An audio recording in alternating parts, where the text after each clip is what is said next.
በጥቁር አንበሳ ሆስፒታል ብቻ ዛሬ ከ14000 ወጣቶች በላይ የዚህ በሽታ ተጋላጭ ሆነው ተመዝግበው ህክምና እየጠበቁ አሉ ስንት ነው እንግዲህ ግማሹ ለምሳሌ 7000 ሰርጀሪ ያስፈልጋል ወይም አዲስ ቫልቭ መግባት አለበት ብንል በአመት 100 ሰው ብናረግ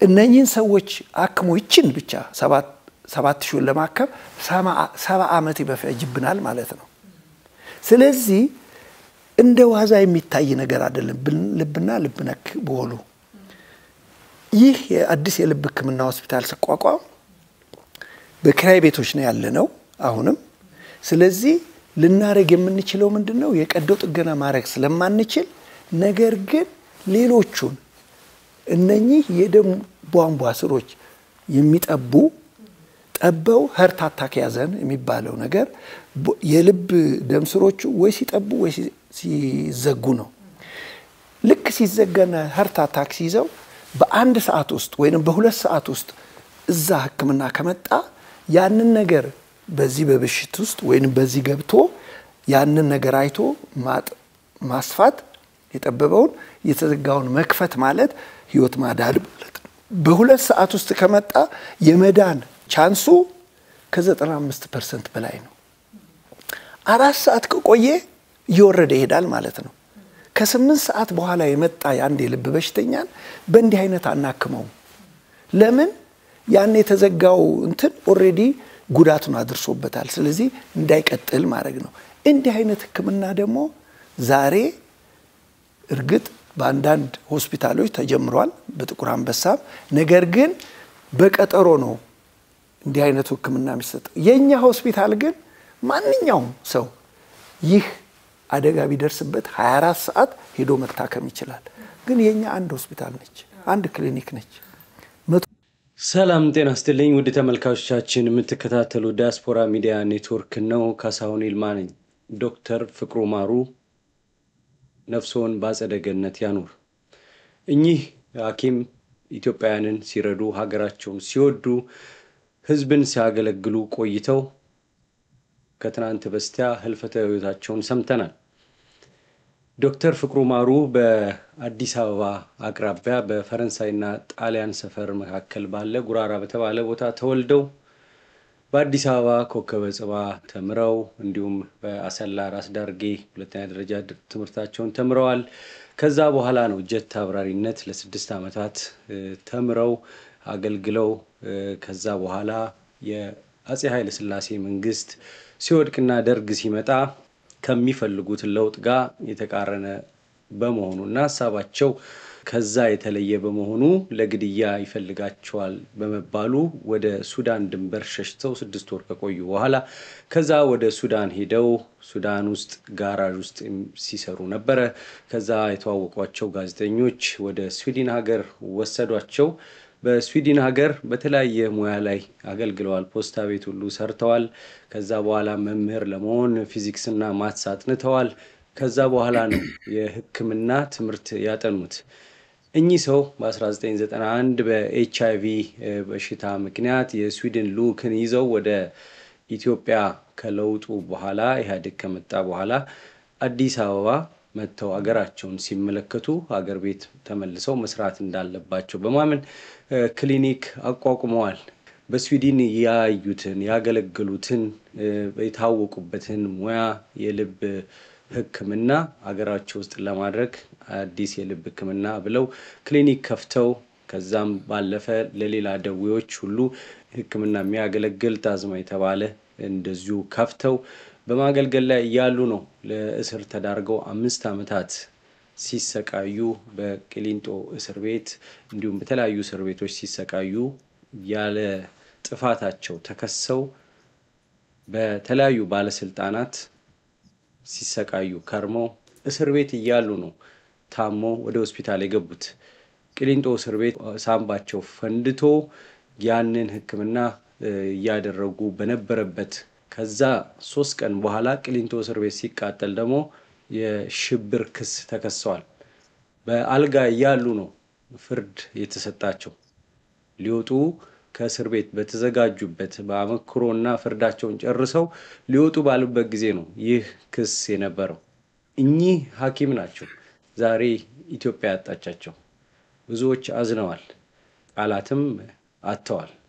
ይህንን በተመለከተ ደግሞ የዶክተር ፍቅሩ ማሩን ለኢትዮጵያ ያላቸውን ዋጋ ለመንገር ከእንግዳዬ ከዶክተር ተስፋዬ ተሊላ በላይ ሊናገር የሚችል ስለሌለ እንግዳ አድርጌ በጠባብ ጊዜው ዶክተር ተስፋዬን ጋብዣለሁ። ዶክተር ተስፋዬ ከልብ አመሰግናለሁ እንግዳዬ ስለሆንክ፣ ያው በሐዘን ብንገናኝ። በጣም አመሰግናለሁ ካሳሁን ስለጋበዝከኝ። በዚህ አጋጣሚ ለዶክተር ፍቅሩ ማሩ ጓደኞች፣ ቤተሰቦች እንዲሁም ለመላው ኢትዮጵያ ሕዝብ ከልብ የተሰማኝን ሐዘን ልገልጽ እወዳለሁ። አመሰግናለሁ። ምን ማለት ነው ለኢትዮጵያ አንድ የልብ ሐኪምን ማጣት? ተቋርጦ ነበረ ካሳሁን፣ ድገምልኝ ጥያቄውን።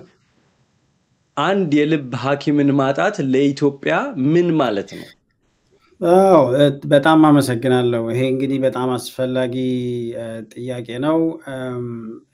ሲጀምር ያው የልብ ችግር በዓለም ላይ ትልቁና አንደኛው ገዳይ እንደሆነ ይታወቃል።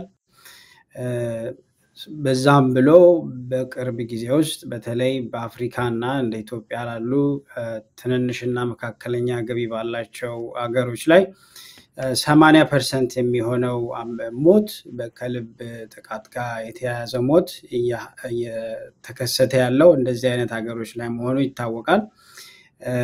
የልብ ትምህርቱ ደግሞ ያው ረጅም ነው።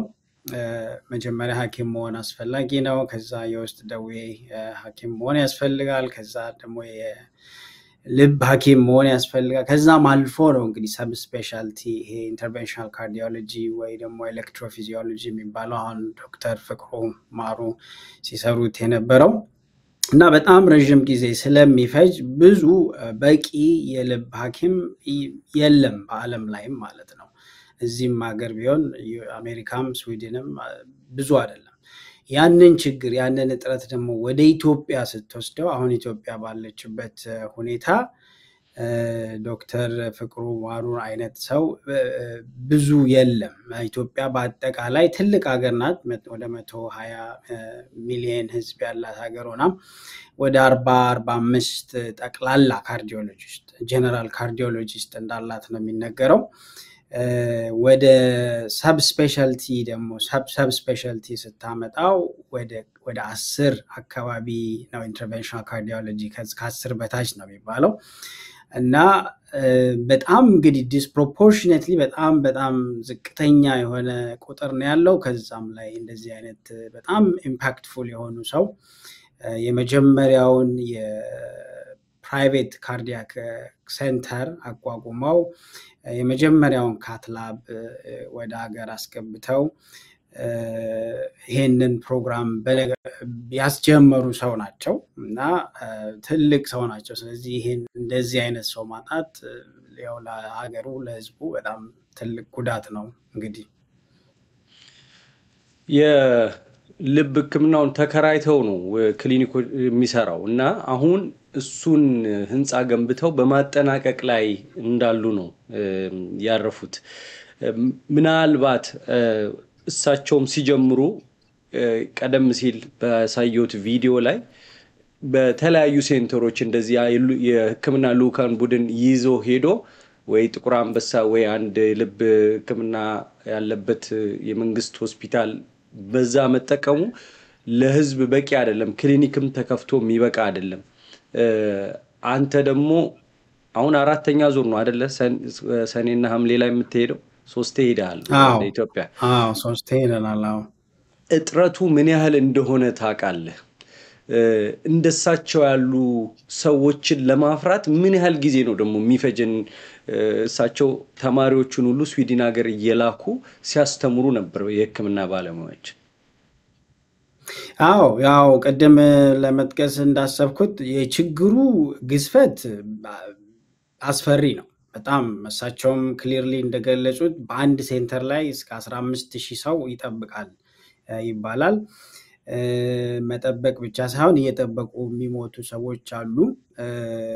ሁሌ እንግዲህ ሌላ ሀገር ስትማር ሌላ ሀገር ስትሰራ አገርህ የሌላት ነገር ይቆጫል፣ ያማል። ህዝብህ ነው እዛ ያለው እና ለመመለስ ደግሞ ፈልገህ ስትመጣ አንድ ተጨማሪ ሰው ብቻ መሆን አትፈልግም። because አንድ ተጨማሪ ሰው ቢጨመርም የማምጣት የሚችለው ኢምፓክት ብዙ አይደለም። ለዛም ነው ክሊኒክም ብትከፍት አሁን አንድ የልብ ክሊኒክ መክፈቱ ራሱ መፍትሄ ላይሆን ይችላል። አብዛኛው የኢትዮጵያ ህዝብ ከፍሎ ይሄንን የልብ ህክምና ማግኘትም ላይችል ይችላል ብታዘጋጅለት ራሱ ማለት ነው። እና ይሄ አብዛኛው እዛ ወረፋ እየጠበቀ ያለው ህዝብ ኢንሹራንስ የሌለው ነው፣ ገንዘብ የሌለው ነው፣ ደሃ እንደሚባል አይነት ሎ ኢንካም ላይ ያሉ ሰዎች ናቸው። ስለዚህ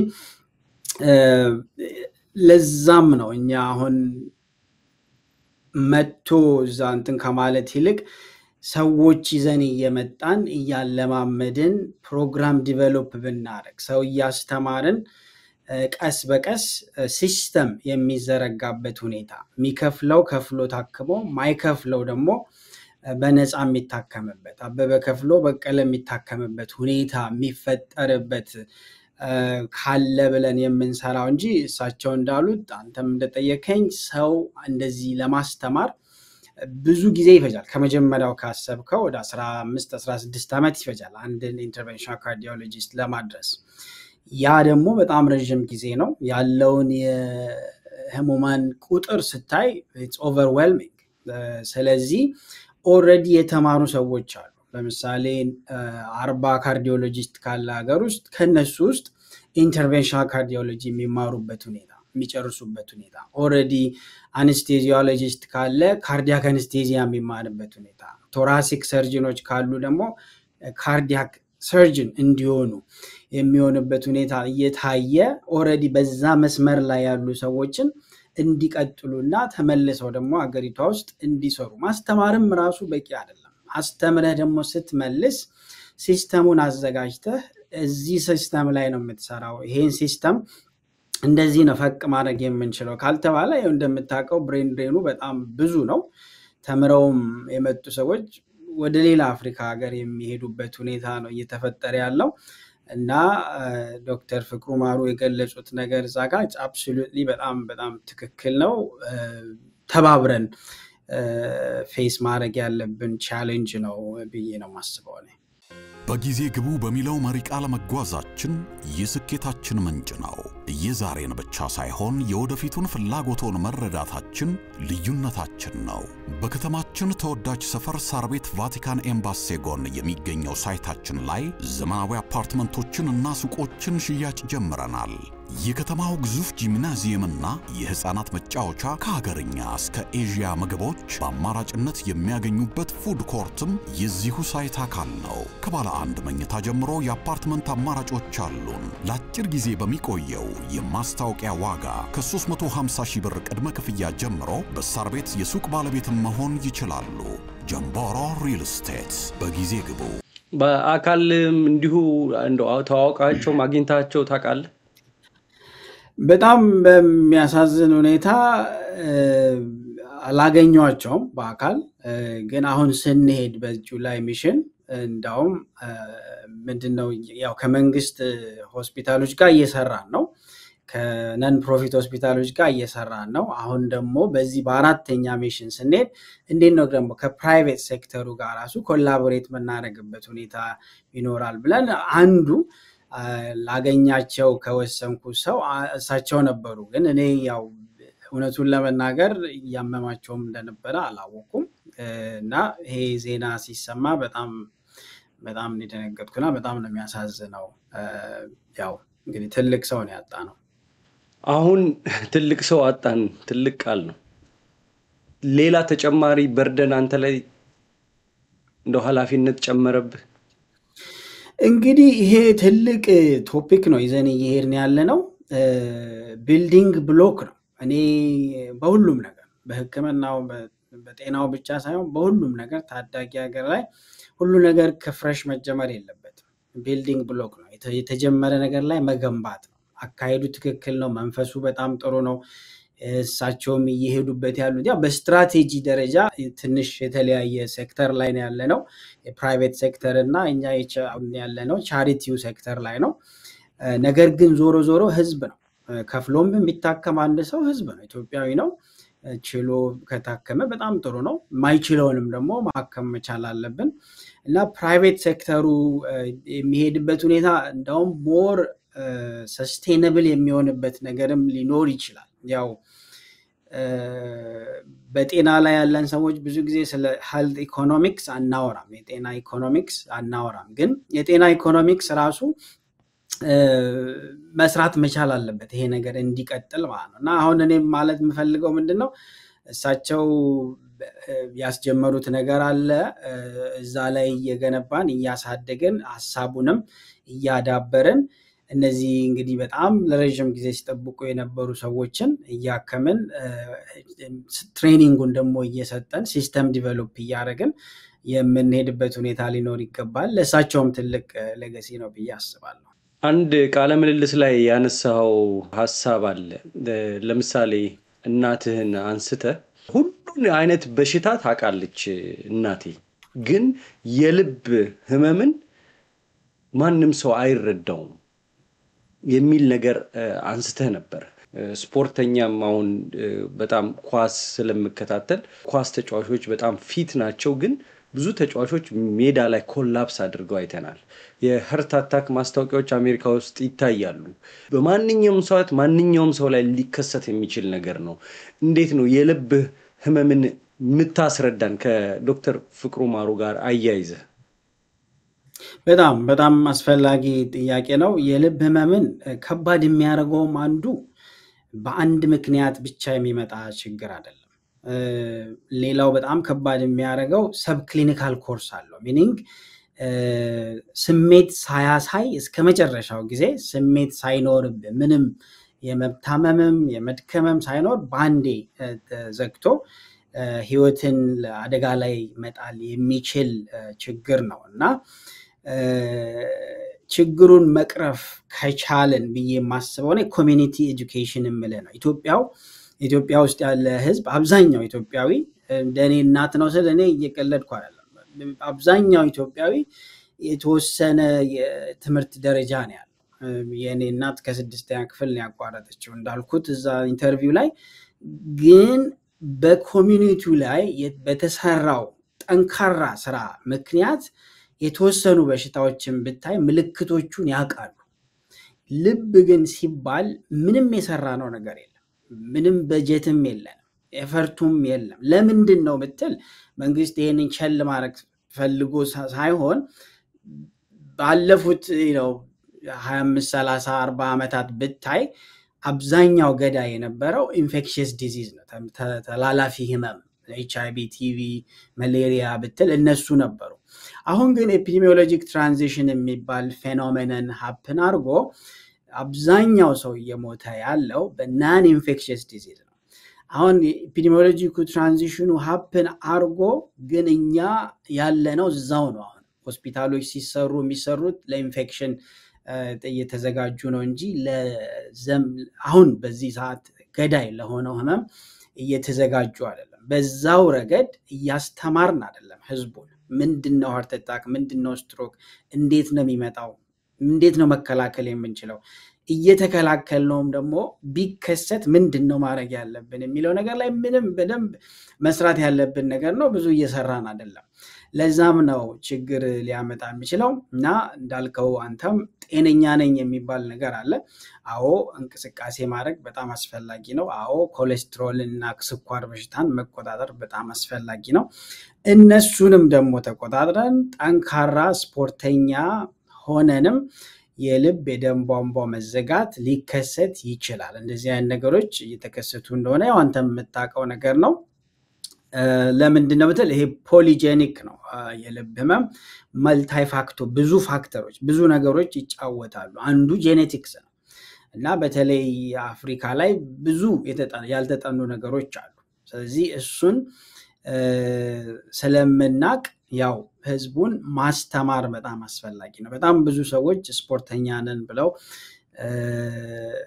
ሐኪምም ሳያዩ ያው ፋይናሊ ችግር ደርሶባቸው ነው ወደኛም እንደመጡ ማቀው ነገር አለ እና ይሄ ነገር ሊታሰብበት ይገባል በጣም ብዙ ስራ ሊሰራበት ይገባል በጣም ትልቅ ችግር ነው በአገሪቷ ላይ ያለው በመላው አፍሪካ ግን ያው እንግዲህ ስለ ኢትዮጵያ ነው ያወራንልና በጣም አመሰግናለሁ ተመልካቾቻችን የእኚህ ትልቅ ሐኪም በጣም ጥቂት በቁጥር ካሉን ሐኪሞች አንዱ ስዊድናዊ ዜግነት ቢኖራቸውም የኢትዮጵያ ሁለት ዜግነት ስለማትፈቅድ አገሬን ያሉ ኢትዮጵያ መተው ሲሰሩ የሕክምና ዕቃ ይዘው ሲመጡ ቀረጥ እንዲከፈል ጉምሩክ የሰጡ ሰውዬ አሾልከው ሊያስገቡ ብሎ 5 ዓመት ያሰራቸውን ሀገር ወደ ስዊድን ተመልሰው ከተለቀቁ ከስር ከወጡ በኋላ የዛሬ 7 ዓመት 15 ቀን ሳይቆዩ ወደ ሀገራቸው የተመለሱ ከዛም በኋላ ያ የሳምባ ህመማቸው እንዳለ ህልማቸውን ለማሳካት ክሊኒክ ህንጻቸውን ሲሰሩ ህክምናውን ሲያስፋፉ ተማሪዎችን እየላኩ ሲያስተምሩ የነበሩ ትልቅ ሰው ነው ያጣ ነው አሁን ደግሞ ያው ሁሉ ጊዜ ሰው ከሞተ በኋላ ነው ምናመሰግነው ምንቆጨው እንደ ዶክተር ተስፋዬ ደግሞ ያሉ በወጣትነታቸው እዚህ ዛሬ አሁን ዶክተር ተስፋዬን ሳናገር 6 ታማሚዎች አክመ ነው አይደል የመጣው በዚህ መሃል አሁን ደግሞ ተወጣለ ገና ልብተን ጥልጥሏል ሌላ ታካሚ ለማዳን እነሱ ባሉ ሰዓት እነዚህ ያሉ ክቡር የሆኑ ሰዎቻችንን እንቁ የሆኑ ሀገር ወዳድ ባለሙያዎችን ልናከብር ይገባል ዶክተር ፍቅሩ ማሩ ላይ አስተያየት እንዲሰጡ ስጠይቅ ወደኋላ ሂጂ ያው በወቅቱም ስዘግበው የነበረ ዜና ስለነበረ ኢሳት ይያለው ይሄ ስሜታዊ ነው ያሳዝናል ተመልሶ ማየቱ እስቲ እንመልከተው ሁላችሁም ብታዩ ዶክተር ፍቅሩ ማሩ ምን ዋጋ ከፍለው እንደገና ኢትዮጵያ የተመለሱት ሀገር ወዳድ መሆናቸው በደንብ ይገባናል ብዬ አስባለሁ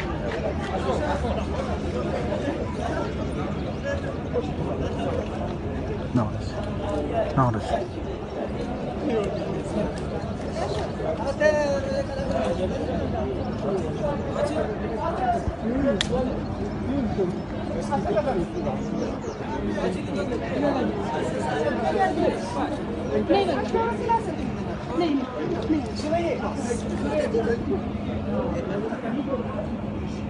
ቀደም ሲል የተመለከታችሁት ቪዲዮ ዶክተር ፍቅሩ ከፍርድ ቤት ሲወጡ ልጃቸው ናት ልታቅፋቸው ስትሞክርና እንደዛ ሲያመናጭቆት እሳቸውንም ሲገፉ ያየ ነው እንዲያ ያሉ አንቱዎቻችንን ብዙ ጊዜ ያተናል ከፕሮፌሰር አስራት ወልደየስ በቅርቡ ደግሞ ባህር ዳር ላይ ተገደለው ትልቅ የሕክምና ባለሙያ ወጣቱ ዶክተር አንዱዓለም ዳኜ እንደነዚህ ያሉ ሰዎች ኢትዮጵያ ያጣች ነው ስለዚህ ያሉንን በደንብ እንያዝላለሁ ምናልባት እንዳልይዝህ በመጨረሻ የምታስተላልፈው መልእክት ካለ ሀገር እንዴት ባለሙያዎችን መያዝ እንዳለባት ስለሙያው ወርተናል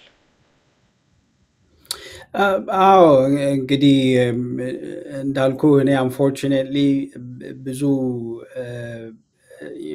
ዲቴይሉን አላቅም ምን እንደሆነ በዛ አሁን ያሳየው ቪዲዮ full disclosure ማለት ነው ሆኖም ግን እሳቸው ያረጉት ነገር አሁንም በምንም ሜትሪክ ትክክል ነው ብዬ ነው ማስበው እኛ ተወልደን ስናድግ ትምህርት ቤት ሄደን በነፃ ኮሌጅ ተምረን ቁርስ ምሳ ራት በልተን ከዛ ካርዲዮሎጂስት ስንሆን አድገን I think ሁለታው የኢትዮጵያ ህዝብ ነው የኢትዮጵያ ህዝብ ነው ገበሬው የሚሆን የመርካቶ ነጋዴ የሚሆን ምናረጋው ለህዝቡ ነው እና regardless of system የትኛው ማንም ሲስተም ይኖር obviously የሚያሰራ ሲስተም obviously ይመረጣል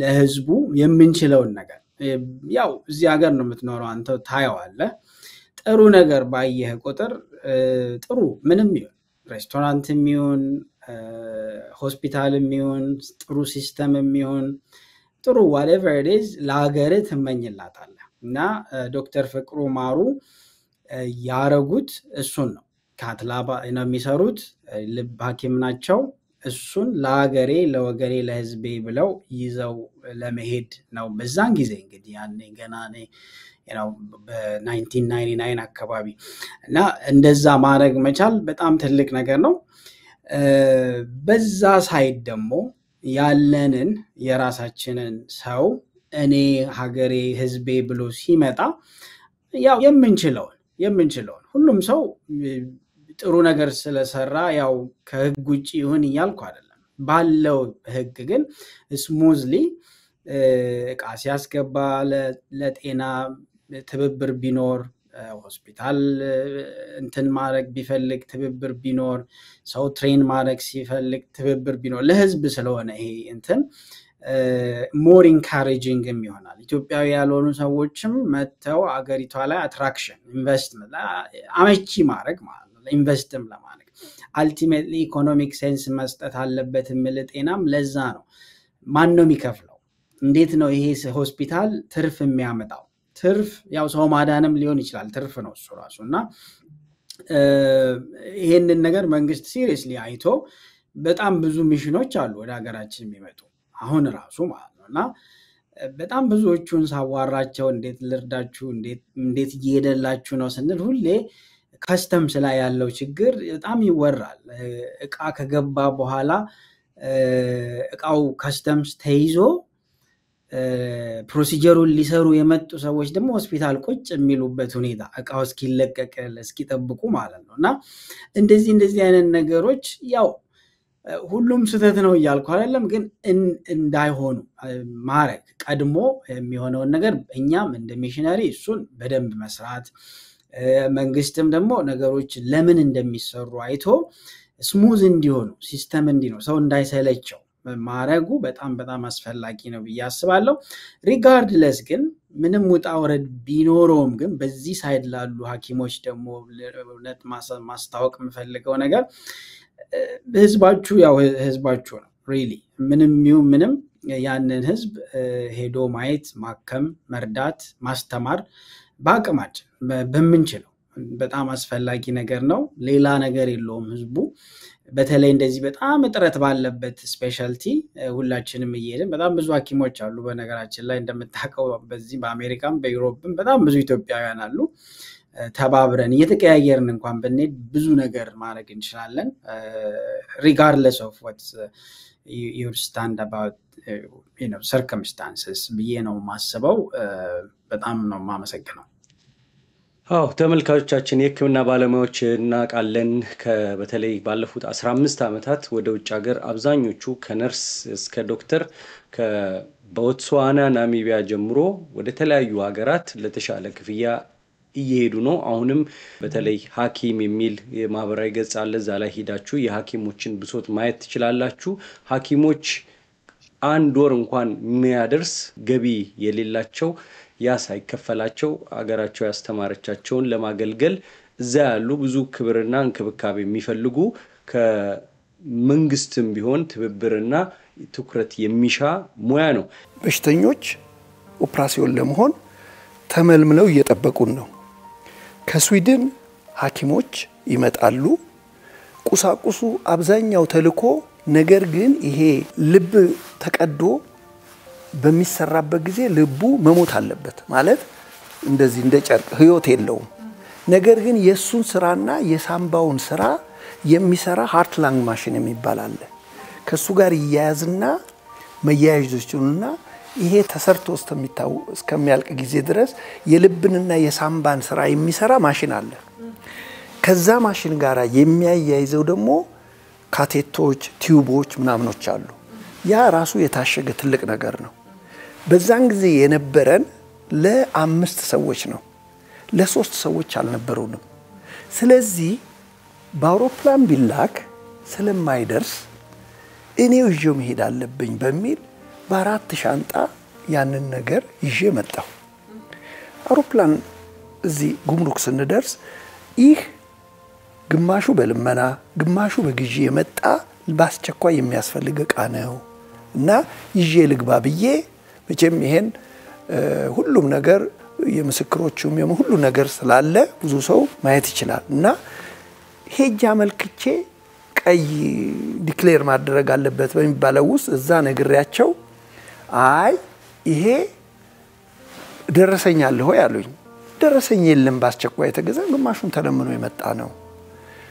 ፈቃድ አለ ወይ ከዳካ በግዛን ጊዜ አሁን ኤፍኤምአካ የሚባለው ግዛን ዳካ ነው። ፈቃድ የለኝም። ግዳው ፈቃድ አውጣ እዚሁ ይቀመጥ ይዛት ወጣም አሉኝ። እሺ አልኩ። ወጣሁ። ያው ያ ነገር 8 ቀን ነበር የምቆየው። ስንመላለስ ሊወጣ አልቻለም። ምክንያቱም ፈቃድም የለው ብዙ ጣጣ ስለነበረው አይገባም አሉኝ። እኛም እናረጋውን አድርገን በመለስበት ጊዜ እነኚህን 4 ሻንጣዎች ይዘህ መውጣት አለብህ። እሺ $100 የነበረኝን መንዝሬ የመጋዘን ነው የምን መክፈል አለብህ ቀረጥ 5% መክፈል አለብህ ተብሎ $2000 ተገምቶ $100 መንዝሬ ከፍዬ ይዤ ሄድኩኝ። ወደ ቼኪንግ ጋር ስንሄድ ዲሴምበር አካባቢ ስለነበረ በረዶ ነው ስዊድን ሀገር እንዳያጠፋው በሚል በላስቲክ መጠቅለያ አለ እዛ ተጠቀለለ። ቼኪን አድርጋሉኝ። የራሴ ሻንጣዎች ስላሉኝ እነኚህ ኤክሰስ ናቸውና ትርፍ ስለሆነ ለትርፉ $175 ይሁን $275 ለእያንዳንዱ አሁን አላስታውሰውም ክፈላሉኝ። እሺ አልኩ። ሄድኩኝ ወደ ካውንተሩ። ዶላር የለኝም ቪዛ ካርድና ማስተር ካርድ ነው ያለኝ። እሱም ሰጣቸው። አይሰራም ሲስተሙ። በዚህን ጊዜ እኔ መቅረት አልችልም። ስለዚህ ፖርተር አለ የሚገፋ እና ደግሞ የአየር መንገድ ሰራተኛ አለ። ይሄንን ነገር እኔ ይዤ መውጣት ስለማልችል ልትሸኘኝ የመጣች ልጅ እዛ ያን ጊዜ ውስጥ ይገባ ነበር። እዛ አለችና ለሷ ስጧትና ወደ ጉምሩክ ተመልሰው ብዬ እኔ ሄድኩኝ ወደ ላውንጅ ላይ ቁጭ ብዬ ፖሊሶች እየሮጡ መጡ። ምንድነው? አይ ወደ ሀገር ሊወጣ የተባለ ቃል ወደ ሀገር ልታስመልስ ሞክራልና ኮንትራባንድ ነው ብለው ወሰዱኝ፣ አስቀሩኝ። 8 ቀን አሰሩኝ። ዶክተር መላኩ ፈንታ ገብረዋህድ ከዶክተር ቴድሮስ አዳኖም እስከ አሊ ሱሌማን ጭምር አሊ ሱሌማን ጭራሽ የሳቸው ታካሚ የነበረ ባለስልጣን ነው። እዛ ድረስ የደረሰ ትልቅ ስካንዳል ነበር እኚህ ሰው ላይ ተፈጸመው። ከልቤ ያዝናለሁ እኔ እንደ አንድ ኢትዮጵያውያንም ይህ ክሊኒካቸው የሚቀጥልበትን አሁንም ያለው መንግስት የሳቸው ህልም የተሳካ የሚሆንበትን ትኩረት ሰጥቶ እንዲሰራ እመኛለሁ። በመጨረሻም ስለ ህክምናው የተናገሩትን አሳይቼ ዶክተር ተስፋዬን አሰናብታለሁ። ወደዛው እንሂድ። መዝግበው አሉ የተባሉትን ወጣቶችና የደም ቧንቧቸው ቫልቫቸው የተዘጋውን አንዱን አይነቱን በዚህ ውስጥ ተገብቶ ያንን በባሉን እንደዚህ አስፍቶ ዛሬ አስፈተንላቸው ነገ ወደ ቤት ይሄዳሉ። ለ10 ለ15 ዓመት ምንም ሳይሆኑ ይኖራሉ ማለት ነው። ይሄ ህክምና ቀላል ነው ራሱ። ግን ሙያውና የሚሰጥበት ቦታ በሚሽን እየተመጣ ጥቁር አንበሳ ውስጥ ወይንም የአዲስ ካርዲያክ ሴንተር የሚባላል የህፃናቱ እዛ ውስጥ ከውጪ በሚሽን እየመጡ የሚሰጡት አሉ። ግን ያ ከውቅያኖስ ውስጥ መጭለፍ ማለት ነው። ብዙ ይቀራል።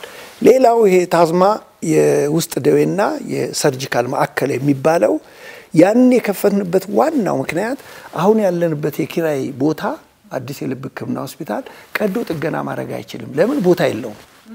ስለዚህ ያኛው ግን በራሳችን ወጪ የኪራይ ቤቶች ነው። በራሳችን ወጪ የኦፕሬሽን ቲያትር ወይንም ኦፕራሲዮን ክፍል ተሰርቶ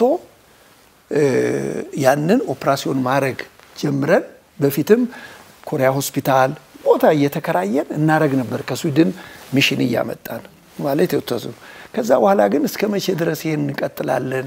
ማስተማርም የራሳችን ሰርጀን ያስፈልገናል ብለን ያንን ታዝማ የሚባለውን ኦፕሬሽን ቲያትር በብዙ ሚሊዮን ብር ከፍለን ራሳችን ሰርተን ካረግን በኋላ ገና 2 ኦፕራሲዮን እንዳደረግን 2 ጊዜ ማለት ነው ለማስተማር ስንል ያው አሰሩኝ። እኔንም ተቋረጠ ያ። አሁን እንግዲህ እንደገና ጀምረናል። ይሄ ህልማቸው ነው። አሁን ያለው ልጆቻቸውም ባለሙያዎችም ይሄን ህልም ያሳካሉ የሚል እምነት አለኝ። ዶክተር ተስፋዬ ህክምና ላይ 6 ታማሚዎችን አክሞ አሁን ደግሞ ቀጣዩን ወደ 7ኛ ይሄዳል። ኢትዮጵያ ውስጥ የሚያደርገው ትልቅ አስተዋጽኦ ቀላል አይደለም። የዶክተር ተስፋዬ ብዙ ቡድን ሉክ ይዞ ነው ወደ ኢትዮጵያ ሄዶ ህክምና የሚያደርገው። በዚህ ላይ ደግሞ በተለያዩ ቻፕተሮች አሜሪካ ውስጥ ይህንን ህልም ሀርት አታክን በተመለከተ የልብ ህመምን በተመለከተ ብዙ ኢትዮጵያውያን አስተዋጽኦ እያደረጉ ነው ቴክሳስ ላይም እኔን ጨምሮ የተለያዩ እንቅስቃሴዎች ማድረግ እንጀምራለን በዚህ ላይ መሳተፍ የምትፈልጉ የዋትስአፕ ግሩፕ ውስጥ ትገቡና ከዛ በኋላ እያንዳንዳችን $5 እያዋጣን ቻፕተሩን በማስፋት ይህንን ትልቅ ኮዝ ትልቅ ዓላማ የተሳካና ማይንገጫገጭ ለማድረግ ጥረት ማድረግ አለብን እላለሁ ዶክተር ተስፋዬን ደግሞ ወደ አትላንታ ተጉዤ ወደዛ የሚያደርጉትን ጉዞ የበለጠ መረጃ ወደ እናንተ አመጣለሁ በመጨረሻ የምትለን ነገር ካለ እድል ልስጥህና ላሰናብት ዶክተር ተስፋዬ እሺ ካሳሁን በጣም ነው ማመሰግነው አሁን እሳቸው ያሉት ነገር እውነት በጣም ደስ የሚል ነገር ነው የሚሽን ሜንታሊቲ እኛ በጣም ማንወደው ነገር ነው አንዳንዴ አንወደውም ይልክ ግን ታረጋዋለህ ይላል ሰው ግን እኛ ሞቶአችን we do missions to end mission ነው ምንለው በሚሽን ሲመጣ ሁሌ አጭር ነው 2 ሳምንት ነው እዛ ምንቆየው ኢትዮጵያ ትልቅ ናት ኢትዮጵያ ህዝብ ትልቅ ነው ያለው ችግር በጣም ብዙ ስለሆነ ሚሽኑ እንደ እሳት ማጥፋት ነው የሚታየው እኛ ምንሰራው ስራ ሰስቴነብል መሆን መቻል አለበት ሰስቴነብል ደግሞ ለመሆን ሰው መማር መቻል አለበት ኢንፍራስትራክቸር ዲቨሎፕ መደረግ አለበት ስኬለብል መሆን መቻል አለበት እና እነዚህ ነገሮች እየሰራንባቸው ስለሆነ አሁን እንዳልከው ብቻችንን ምንሰራው ነገር አይደለም ሎካል ኮላቦሬተርስ ያስፈልጉናል መዛ ያሉ ሐኪሞችን ማስተማር መቻል አለብን ከሚኒስትሪ ኦፍ ሄልዝ ኦፍ ኢትዮጵያ ጋር አብረን መስራት መቻል አለብን ትሬኒንግ ሴንተር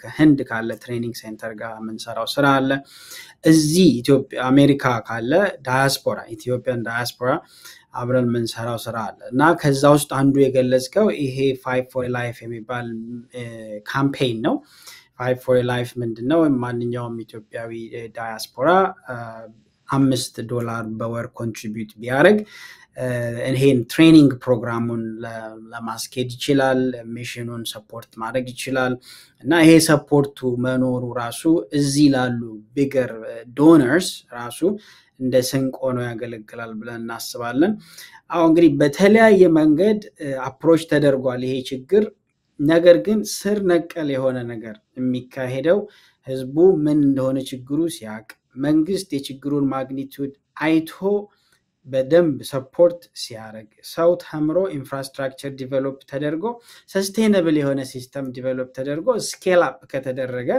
ብቻ ነው ብዬ ነው ማስበው otherwise እኛም ሁላችንም በየፈርጃችን የምንንቀሳቀስ ትንንሽ እንቅስቃሴዎች ቋሚ የሆነ ለውጥ ሊያመጡ አይችሉምና ይሄንን ቶፒክ እንግዲህ ወደ ፐብሊኩ ስላደረስክ በጣም አመሰግናለሁ ተመልካቾቻችን አብራችሁን ስለቆያችሁ ከልብ አመሰግናለሁ በ5126774634 ላይ የዚህ ዶክተር ተስፋዬ ሚሽንን አላማን መቀላቀል የምትፈልጉ በዛ ቴክስት አድርጉልኝ በዛ ዋትስአፕ ግሩፕ ውስጥ እንገባና የተለያዩ እንቅስቃሴዎች ማድረግ እንችላለን የራሳችንን ጠብታ አስተዋጽኦ ማድረግ እንችላለን 50 ሎሚ ለአንድ ሰው ሸክሙ ነውና እኛ 50 እንኳን እየሆንን ይህንን ማገዝ እንችላለን ማለት ነው ኢትዮጵያ ውስጥ የመጀመሪያው ልብ ህክምና ክሊኒክ ያቋቋሙ ናቸው እሳቸውን አተናል የእሳቸውን ህልም ግን ማሳካት እንችላለን የሚል ነው የዚህ ቃለ ምልልስ ዓላማው እሳቸውን ነፍሳቸውን ባጸደ ገነት ያኑር ቤተሰቦቻቸውን መጽናናት ይስጥልን ለወዳጅ ዘመዶቻቸው በሙሉ ካሳሁን ይልማ ነበርኩ ስለተከታተላችሁን ከልብ አመሰግናለሁ ዶክተር ተስፋዬ እግዚአብሔር ይስጥልኝ ከልብ አመሰግናለሁ በጣም አመሰግናለሁ ካሳሁን thank you